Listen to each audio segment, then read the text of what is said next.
Bom, vamos lá, porque senão vai ficar muito tarde também, né? Estão me ouvindo? Tá tranquilo aí, né? Então vamos lá. O texto que eu mandei para vocês sobre a disciplina ética é um texto que eu fiz a partir de uma coletânea de normativas que estão no site do CRP, do PSIND e da FENAPSE. É, Esse tema que nós vamos tratar hoje é o primeiro de três. Nós vamos falar hoje sobre a atuação do psicólogo como autônomo, tá? Quais são os aspectos legais da profissão para essa atuação como autônomo? Eu gosto de trabalhar esse tema porque geralmente a gente não, pelo menos eu não me lembro de ter visto esse tema quando eu estava na graduação, e a gente ficava com uma certa dificuldade de pensar como operacionalizar, né, o nosso trabalho em algumas áreas quando a gente se formasse, assim, né? E eu acho que a gente precisa ter uma noção ainda durante a formação de qual que é a nossa participação social mesmo, assim, no que diz respeito a, a normas, a regras que devem ser cumpridas, a impostos, né, a toda essa inscrição do psicólogo no contexto social do qual ele faz parte. Eu acho que isso é um tema que a disciplina ética profissional precisa trabalhar, né? A gente precisa saber o que que o conselho, o que que as normativas é, do conselho de classe exige para que a gente possa colocar em prática a nossa profissão através das formas que a gente escolher. Né? Aqui eu escolhi hoje autônomo. Nós vamos falar no próximo encontro sobre a prática do psicólogo. Se eu não me engano, o próximo é com equipes multiprofissionais, né? Psicólogo em instituições. Nós vamos falar também sobre eu não me lembro qual que é o terceiro, mas hoje nós vamos começar como autônomo e também vamos falar sobre a atuação do psicólogo em equipes multiprofissionais, né? O que que a ética tem a dizer sobre isso, né?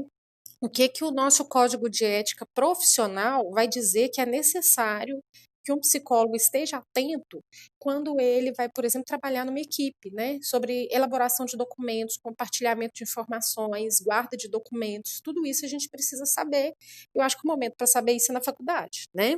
Então a gente vai começar a falar sobre isso hoje e eu vou falar sobre o estabelecimento da profissão pelo psicólogo autônomo, tá? No Brasil, para exercer a psicologia legalmente, né, é obrigatório que se tenha inicialmente o título de graduação, né, a partir do curso, né, de fazer um curso superior, como vocês estão fazendo, e o registro profissional no Conselho Federal. Né? Então, nós temos leis que regulamentam isso, né? Eu cito aqui no texto que eu fiz para vocês essas leis, e afirmo aqui, né, coloco até como uma afirmativa que está lá no site do Conselho, né? É, atividades de psicologia sem o registro no CRP considera exercício legal da profissão. Né? Então a gente precisa saber que não é só formar, né? Eu preciso me formar, eu preciso me registrar. Para vocês terem uma ideia, eu me lembro que eu trabalhei com um colega que ele não tinha o registro no CRP. Ele nunca tinha trabalhado como psicólogo. Ele tinha se formado, tinha feito mestrado, estava fazendo doutorado, mas nunca tinha atuado como psicólogo. Então ele não tinha o registro CRP. Até que foi necessário que ele tivesse, foi, né, para ser feito o registro CRP, porque ele ia ser orientador de estágio. Então, para orientar estágio, ele precisava do registro no CRP. Tá? Então, em algum momento, se você quiser, né, atuar de uma perspectiva clínica, ainda que seja até como professor, você precisa ter o registro no conselho, tá? É, e aí, eu coloquei aqui para vocês detalhadamente os procedimentos que são necessários, né, para inscrição de pessoa física no conselho. A subsede que vocês têm referência do conselho é a subsede de Vinópolis, né? Na minha época de formação, por exemplo, a gente tinha que ir até Belo Horizonte para fazer o registro no conselho. Esse registro é feito pessoalmente, tá? Não vale procuração, não vale pedir para alguém ir, nem mandar por carta. O psicólogo precisa se apresentar ao conselho, né? Eu acho que nessa apresentação ele, de certa forma, se coloca como alguém que quer ser reconhecido como profissional, né? Então, ele precisa ir ao conselho munido de alguns documentos, né? Coloco aqui para vocês quais são esses documentos, né? A identidade, lembrando, o nome precisa ser atualizado, né? Quem estiver pensando em fazer o registro no conselho daqui a um tempo, tiver alguma pendência até com relação a isso, já pode ir pensando que vai precisar regulamentar, né?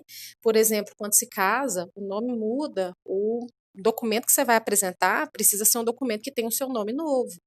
Quando se divorcia também, quando há reconhecimento de paternidade e se muda na identidade, né, o nome da pessoa, né, que teve a paternidade reconhecida, nome social, né, no caso das pessoas trans. Então tem uma série de circunstâncias que precisam ser contempladas nesse nome, assim, né, o nome precisa ser um nome social atualizado, né, e aqui também fala, né, a normativa para que esse documento, a forma como esse documento tem que ser apresentado, né, o nome não tiver atualizado, ele não é aceito, tem que ter foto, a foto tem que ser reconhecível, né, CPF, comprovante de endereço, certidão de casamento ou averbação, que é isso que eu falei para vocês agora há pouco sobre a mudança do nome, né, título de eleitor, diploma de formação em psicologia, de acordo com uma das referências que estão aqui, que são resoluções do Conselho Nacional de Educação. Detalhei tudo isso para vocês verem depois com calma. E as fotos recentes 3x4. Eles especificam até como tem que ser a foto. É recente, 3x4, igual, em fundo branco, com semblante natural, coloridas e sem retoques. Então, tem que cumprir todos esses requisitos para que vocês possam ter o acesso de vocês à profissão através do registro, né?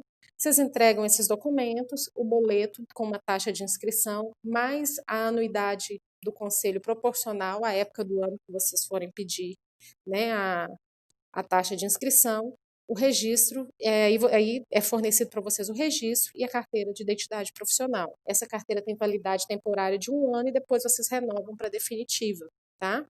Então, tendo o diploma e tendo a carteira de registro no Conselho Federal de Psicologia da sua região, você está apto para exercer psicologia, né? Então, como que a gente vai fazer agora para poder fazer uma inscrição no conselho? Se eu quero, por exemplo, eu vou me juntar com 2 colegas, ou vou, né, eu sozinha mesma, eu não quero trabalhar só como psicóloga, eu quero abrir uma clínica, né? Eu quero fazer uma clínica para aplicar testes, por exemplo, para o Detran, né? Eu quero abrir uma clínica para fazer recrutamento e seleção, né? Trabalhar na área de recursos humanos. Então, aí já tem um procedimento a mais para a abertura da clínica, tá? Estão me acompanhando aí? O áudio tá bom? Tá tranquilo? Então, vamos lá. Primeiro, vocês têm que abrir uma empresa, né? Junto ao município. Vocês, como psicólogos inscritos, vão lá. O formulário, né? Vocês vão receber um formulário a ser preenchido e enviado de volta ao CRP. E aí o CRP vai fazer uma análise jurídica disso, né? Depois, um fiscal, psicólogo fiscal do CRP, vai até o lugar que vocês vão, onde vai funcionar a clínica de vocês, e vai fazer uma vistoria. Depois dessa vistoria, vai ser avaliado novamente, concluído o processo e emissão do certificado de funcionamento. Essa vistoria, ela envolve avaliação da vigilância sanitária, né? Todo um procedimento que deve estar contemplado lá na abertura da empresa, né? O que qualifica aquele espaço para que você possa atender, né? E aí, o que a gente precisa ter atenção nesse momento, né? Quando eu vou falar de um espaço para eu atender, eu preciso estar atento a questões que são muito caras à nossa profissão, por exemplo, para garantir o sigilo, né? Qual que é esse espaço que eu vou receber o paciente? Eu tenho uma acústica interessante com relação à sala de espera, né? O que é dito no consultório, ele vai ser possível de ser ouvido lá fora, né? Isso tudo é avaliado, né? Presença de janelas, né? Qual o acesso que as pessoas podem ter, por exemplo, ao térreo, né? Assim, fico pensando sempre e utilizo como exemplo pessoas que atendem crianças, né? Como que são as janelas da sala onde você vai fazer o atendimento? As janelas que podem ser abertas, né? A criança pode ter acesso a essa janela? né? Então, são questões que são vistas nessa vistoria aí, né? São questões que são avaliadas aí. Eu detalhei isso para vocês entenderem que essa nossa inserção como profissional, ela está além da conclusão do curso, né? Ela passa por uma noção de responsabilidade que é da cidadania, né? Que é algo assim, eu preciso estar ciente do meu lugar social para que eu possa exercer minha profissão de acordo com o que é exigido do ponto de vista de normativas, de regras, né? Dos mecanismos de controle que existem mesmo na sociedade, né? Então, o psicólogo ele precisa estar atento a uma série de fatores, cumprimento de uma série de regras, para que ele possa ter acesso ao desempenho da profissão, né? E aí, vamos que vocês queiram abrir uma clínica, ou mesmo sem abrir uma clínica, vocês querem trabalhar, abrir um consultório, né? Para vocês trabalharem. Vão alugar uma sala, ou vão sublocar horário numa sala, né? E aí, o que vocês precisam para poder prestar esse serviço à comunidade, né? O que vocês vão fazer vai ser uma prestação de serviço, né? Essa prestação de serviço a terceiros, ela demanda uma inscrição no município como prestador de serviço, né? Então, o psicólogo inscrito, ele vai até o INSS, no INSS ele se registra e vai ser contribuinte do INSS, porque quando estamos empregados, né, nós temos o INSS sendo recolhido pela empresa. E no caso do profissional autônomo, né, ele precisa fazer o recolhimento do INSS de forma autônoma. Então, ele vai até o INSS, faz essa inscrição, né? Depois disso, ele vai até a prefeitura local e vai se inscrever como prestador de serviço de psicologia, né? Isso vai fazer com que ele esteja apto à prestação de serviços e emissão de recibos, né? Como prestador de serviço, nós somos obrigados a fornecer recibo, né? Pelas sessões que nós prestamos aos pacientes, né? E aí, lá na prefeitura, né, para que eles possam fazer o aval, né, como prestador de serviço, né, e reconhecê-lo, né, do ponto de vista da prestação de serviço ao município, a população do município, essa regulamentação de funcionamento dos consultórios aí, ela é dependente da legislação municipal. Então, isso varia de uma cidade para outra, né? Aqui em Divinópolis, o que nós temos no momento? Vou usar Divinópolis como exemplo, mas gostaria que vocês pesquisassem como que funciona em Nova Serrana, né? Ou na cidade de vocês, para quem não for de Nova Serrana aí. Aqui em Divinópolis, desde o ano passado, o psicólogo ele está isento de apresentar um alvará de autorização da vigilância sanitária para atuar como psicólogo. Ele foi inserido num rol de procedimentos que não exige para a abertura do consultório o alvará de autorização da vigilância. Esse alvará ele pode ser pedido num outro momento, mas ele não é requisito básico. No decreto do município, né, há uma justificativa de que isso pode facilitar a prestação de serviços, né? Isso era entendido até então como um impedimento para o prestador de serviço, porque ele entrava com um pedido de vistoria, essa vistoria poderia demorar e poderia ser negado, né, após a vistoria, enfim. Entendia-se isso como um certo dificultador e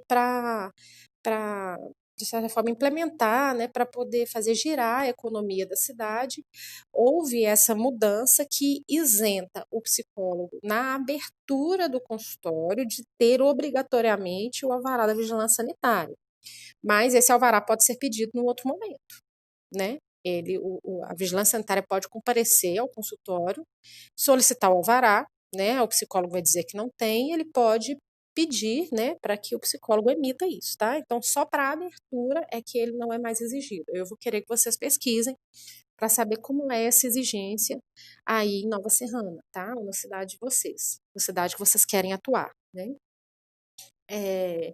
Vocês também vão ser inscritos como profissional autônomo, né, para o recolhimento do Imposto sobre Serviço de Qualquer Natureza, que é chamado de ISS-QN, isso também é municipal, tá? É um imposto municipal que a gente paga. para prestar serviços no município, eu preciso me inscrever como prestador de serviço, né? E me leva a fazer o recolhimento desse imposto anualmente para a prefeitura, tá? Sobre os recibos, né? Falei para vocês que é obrigatória a emissão de recibo pelos psicólogos que prestam serviço como profissional liberal. Esse recibo tem que ter o quê? Nome completo, o número de inscrição profissional no conselho, né? O registro no CRP, né? O CPF, a assinatura e a descrição do serviço prestado. Esse recibo pode ser eletrônico, né? Pode ser feito por computador ou pode ser feito usado aqueles bloquinhos mesmo de recibo que a gente vê que vendem no comércio, né? Não importa. Vocês podem fazer esse recibo e ele precisa ser dado para o paciente, para o cliente, né? Para prestar o serviço, né? Que vocês executaram. Até aqui, ok? Isso está bem detalhado lá no. Quer dizer, está resumido no material que eu mandei, e mais detalhado do que isso está lá no site do Conselho, né? Vocês podem. Essa informação, inclusive, sobre a abertura do consultório, está no site do CRP 04, tá? Não é do Conselho Federal, não, está na parte perguntas e respostas do Conselho Regional 04. Aqui eu expliquei um pouco mais algumas coisas, mais explicado do que está lá, mas essas informações estão lá em acesso para todo mundo. O próximo ponto que eu coloquei no material de vocês é a tabela de honorários, né?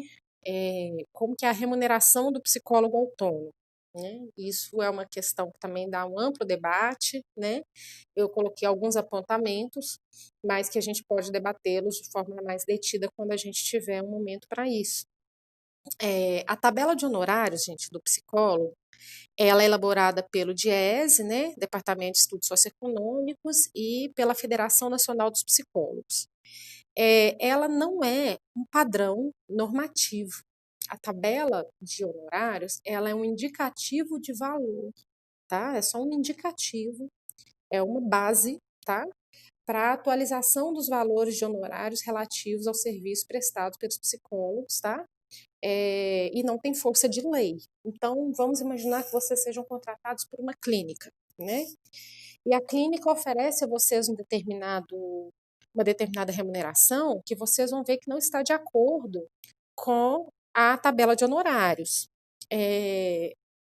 Vocês não podem impor essa tabela de honorários para o contratante como sendo, por lei, que o psicólogo deva receber esse valor, porque ela não tem valor de lei, tá? Ela é uma base para negociação, no caso aí com o contratante, tá?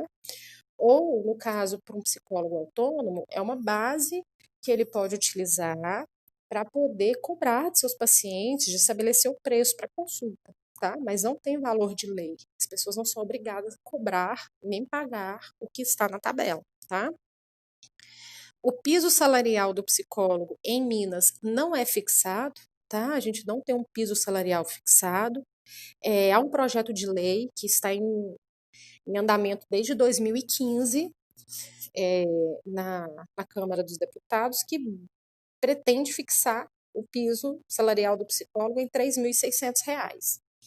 Eu não sei se esse valor é valor atualizado ou valor da época, tá? Isso eu não sei dizer, mas desde 2015 que está tramitando, né? Então, já temos aí 5 anos em que isso não foi contemplado, né? As últimas definições que nós temos quanto à nossa remuneração foi uma conquista do Sindicato e da Federação Nacional de Psicólogos de 2017, que foi estabelecer o indicativo de 4 salários mínimos por 20 horas semanais e 6 salários mínimos para 30 horas semanais. Isso é o que a gente tem de mais concreto até o momento como remuneração, né, estabelecida pelo sindicato nesse momento lá. A última gestão do sindicato ela tinha uma pretensão de fazer o aumento salarial sem redução da carga horária, né? Não sei se vocês chegaram a acompanhar essa discussão, mas uma discussão que ficou no ano passado, não entrou esse ano como pauta até onde eu acompanhei, tá? Além dessa questão, também coloquei aqui para vocês alguma coisa sobre a contribuição sindical e federativa, que são 2 contribuições que o psicólogo também pode pode fazer, né? 2 contribuições que até então uma delas era obrigatória e hoje não é mais, né? Que é a contribuição sindical. Ela é opcional hoje em dia, né? Desde a reforma trabalhista do ano passado, tanto o psicólogo quanto o empregador, eles não são mais obrigados, né, a contribuir para o sindicato. Mas a contribuição sindical, ela compõe receita para o Fundo de Amparo ao Trabalhador e seguro-desemprego, e ações para fortalecimento da categoria, defesa de interesses dos trabalhadores, isso tudo que eu estou colocando para você está lá como um link no site do Conselho também, tá? O valor, né, da contribuição sindical equivale a 1 dia de trabalho por ano do profissional, tá?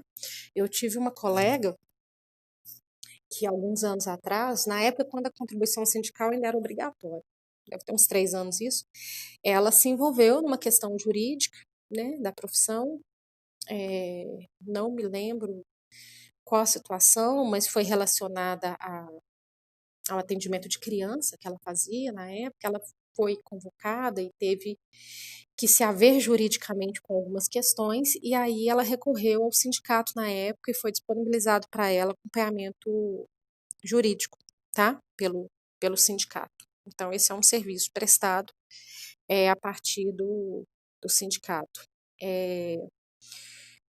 Também tem a contribuição confederativa, né, que também é espontânea, mas é prevista em lei, não tem como finalidade, e tem como finalidade fortalecer as ações políticas do sindicato, tá? Então, esses são as possíveis taxas, impostos e contribuições que o psicólogo precisa ou pode arcar, né?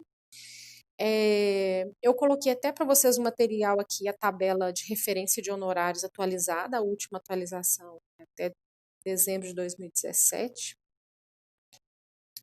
Mas essa tabela aqui, ela está referida a 2019. Então, eu acho que é essa mesmo, acho que eu não errei não, peraí. Se eu tiver errado, eu edito aqui o PDF e mando de novo para vocês. Mas eu acho que é essa mesma, a última que estava em vigor lá no atualização, tabela de honorários. Ah, tá, achei aqui. Não é essa não. Não é essa tabela que tá aí não, tá? Desconsiderem. Eu coloquei a tabela errada. Eu vou mandar para vocês depois o material de novo com a tabela 2019, tá? Mas de todo jeito é para vocês seguirem aí, só para a gente ter uma noção. Eu coloquei para vocês verem que a tabela estabelece um limite inferior, né? Um piso, uma média e um teto, né? Lembrando, não são valores obrigatórios, tá? Mas são valores elaborados pelo DIEESE, né, que é um órgão que faz o estudo da condição socioeconômica brasileira, né? Então, isso aí seriam os valores de base, né, de algumas das nossas práticas. Então, consulta psicológica, avaliação psicomotora, não vou ver cada um com vocês, né? Orientação profissional, orientação pedagógica, acompanhamento psicológico de idosos, todos eles estão previstos aqui, né? Todas as nossas práticas estão previstas aqui para terem esse norteamento, né? Esse norteador, né? A partir da tabela de honorários aqui. Para finalizar, eu coloquei aqui para vocês o registro de documentos, né? Como que tem que ser feito o registro de documentos pelo profissional autônomo, né? Que vai ser diferente, vai ter algumas diferenças com relação ao registro de documentos e a guarda de documentos no contexto do trabalho em equipes multiprofissionais, né? Por exemplo, o SUS ele tem um tempo de guarda de documentos, né? Pré-estabelecido e o conselho tem outro. Né? Quando a gente for falar lá da prática do psicólogo no contexto das equipes multiprofissionais, eu vou falar sobre essa particularidade. Quando você está trabalhando, né, no SUS ou no SUAS, qual que é o tempo de guarda de documentos que é necessário? Aqui eu estou falando da prática do psicólogo autônomo, né? Então, aqui, o registro de documentos, né? Ele tem que estar de acordo com 2 resoluções do Conselho, né? Uma 2009, 2010. Temos uma resolução mais recente, que é a de 2018, 19. Eu vou mandá-la para vocês como anexo, porque ela teve modificações com relação a essas que estão no site do Conselho. Essas daqui estão no site, mas nós temos uma regulamentação nova. Eu vou mandar para vocês, inclusive, falando o que mudou. Nós tivemos a mudança com relação, por exemplo, à entrevista devolutiva, né, que antes não era recomendada, mas não era obrigatória, agora é, né? É claro que quando vocês, não sei se vocês já tiveram, ainda vão ter disciplina sobre avaliação psicológica, o professor vai falar sobre isso com vocês, né? Mas eu vou também mandar para que vocês tenham noção que essas regulamentações do conselho, elas são um constante estudo e aprimoramento, tá? Então, o registro de documentos que vocês elaboram na clínica pode ser em papel ou informatizado, né, no sistema. Tem caráter sigiloso, é um conjunto de informações sucintas do trabalho prestado, a descrição e evolução da atividade, os procedimentos técnicos que são adotados, né? O serviço multiprofissional, né? O registro do trabalho tem que ser feito num prontuário específico lá, né? E somente as informações necessárias. Para qualquer dessas situações, gente, o paciente ele tem direito de acesso aos dados do seu prontuário, tá? E de obter explicações necessárias à sua compreensão, podendo inclusive requerer cópia. Então, vamos imaginar que eu atendo um paciente e eu faço o registro, meu registro mesmo, né, do que o paciente apresenta, eu preciso ter um registro dos pacientes que eu atendo, né, independente do documento que eu for fornecer para ele quando ele me pedir, ele pode me pedir um atestado, uma declaração, né, um atestado, ele pode me pedir algum documento para ele levar. Mas independente disso, eu preciso ter um registro dos pacientes, né? E nesse registro, o paciente também tem o direito de ter acesso, tá? Ele pode ter acesso, ele pode solicitar para ver esse documento, pode solicitar uma cópia desse documento também. A guarda de documentos, né, do psicólogo é de no mínimo 5 anos, tá? A gente precisa estar atento a esse tempo, e somente depois de 5 anos é que eu preciso eliminar, né, esse documento. Não vou, eu preciso continuar guardando, mas eu também não posso deixá-lo em qualquer lugar, né? Eu preciso eliminar um documento que diz respeito a, né, a essas informações do paciente aí. Seriam essas questões que eu gostaria de colocar para vocês. É claro que eu estou considerando aqui, né, a nossa brevidade da aula. Num contexto mais extenso, a gente poderia discutir amplamente cada um desses pontos e até acrescentar outros aqui, né? Eu acrescentaria aqui para vocês, talvez, essas exigências, por exemplo, com relação à adequação do espaço, né, para realizar atendimento psicológico, né? Mas eu acredito que isso vocês podem obter com facilidade esses dados. Se não encontrarem, tiverem interesse, podem me pedir que eu mando, mas eu selecionei algo que eu considerei mais relevante nesse momento em função até do nosso tempo de aula, tá? Havendo a possibilidade, a gente volta nesse material de forma mais detalhada. Lembrando que nós vamos especificar ainda de forma mais detida quais as especificidades do trabalho do psicólogo em equipes multiprofissionais, tá? Eu acho que vai ser a nossa próxima. Eu vou colocar esse como próximo tema.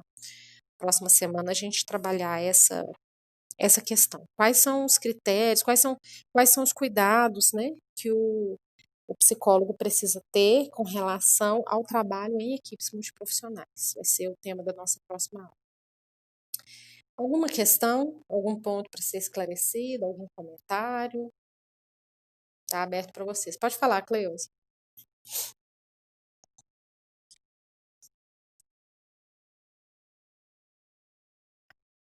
Depois de 5 anos de guarda, eles podem ser destruídos. Sim, pode destruir os documentos depois do tempo de guarda, né? A última vez que eu tive contato, é claro que para fazer a aula para vocês na próxima semana eu vou pesquisar isso de novo, vou trazer isso com certeza, me parece que no SUS, para você ter uma ideia, o prazo era de 20 anos, né? E é diferente do nosso. Então, como é que fica, né, a guarda de documentos do psicólogo do contexto do SUS? Lá a gente tem que, lá a gente tem que estar atento às determinações da instituição. Então, os nossos 5 anos aqui vão virar 20 anos lá.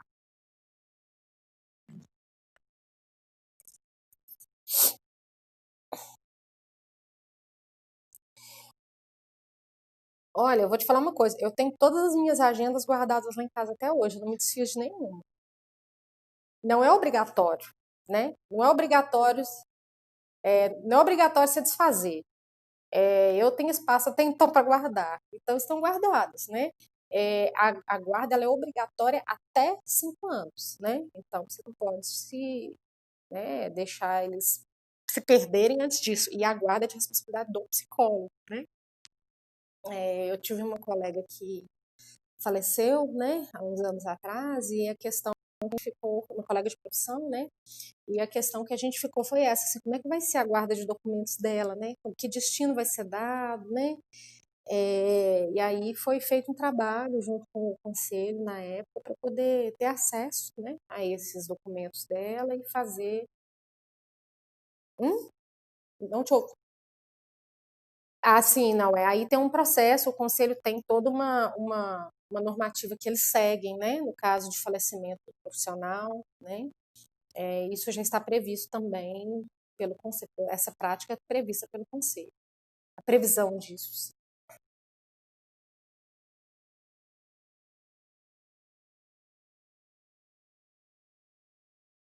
Então, não precisa para lecionar, mas precisa, por exemplo, para você se envolver com atividades diretamente ligadas à atuação clínica. Por exemplo, esse meu colega que eu dei exemplo, né? Ele não tinha o registro no conselho porque ele nunca tinha atuado como psicólogo, ele não exercia a profissão de psicólogo, ele era somente professor. Mas quando ele foi fazer, né, orientação de estágio, no qual ele atuava como supervisor clínico, né? Supervisão clínica já é uma ação clínica. Então ele precisou fazer o registro no conselho, pagar a mensalidade, a anuidade, tudo isso. Por exemplo, vamos imaginar que um professor ele saia, né, da graduação, faça um mestrado, não tem atuação clínica, faça um mestrado, um doutorado, enfim, uma pós-graduação e vá dar aula numa faculdade, num curso de filosofia ou num curso de direito. Ele não vai exercer uma atividade clínica, né? Ele vai atuar como professor, mas se ele estiver na atuação como professor ligado a alguma atividade clínica do psicólogo, ele vai precisar fazer o registro.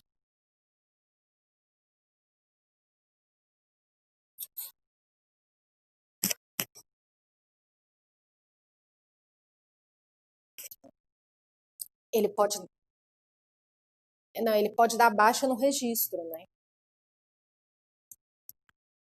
Eu não sei se no caso ele pode fazer de novo. Eu sei que existem mecanismos para que possa ser feita a suspensão da anuidade, mas eu não sei se há uma suspensão do registro solicitada pelo profissional, né? A suspensão do registro ela se dá em forma de punição, né? É, eu vou até conversar com uma amiga minha que ela está em Portugal. Ela foi para Portugal no ano passado. Ela é psicóloga também. Eu vou perguntar para ela o que que ela fez. Vou perguntar se ela deu baixa ou se ela suspendeu, né? Eu sei que suspender o pagamento é possível, suspender o registro eu não sei, tá? Pessoal, mais alguma questão sobre o tema de hoje? Então vamos encerrar, tá? Daqui a pouquinho nosso tempo acaba. Eu vou mandar a gravação para vocês, vou tentar mandar ainda hoje pelo WhatsApp. Se eu não conseguir, eu vou compactar o arquivo e mando depois, tá bom? Espero essa semana que vem. Muito obrigada. Fiquem bem, se cuidem, tá? Tchau, tchau. Boa noite.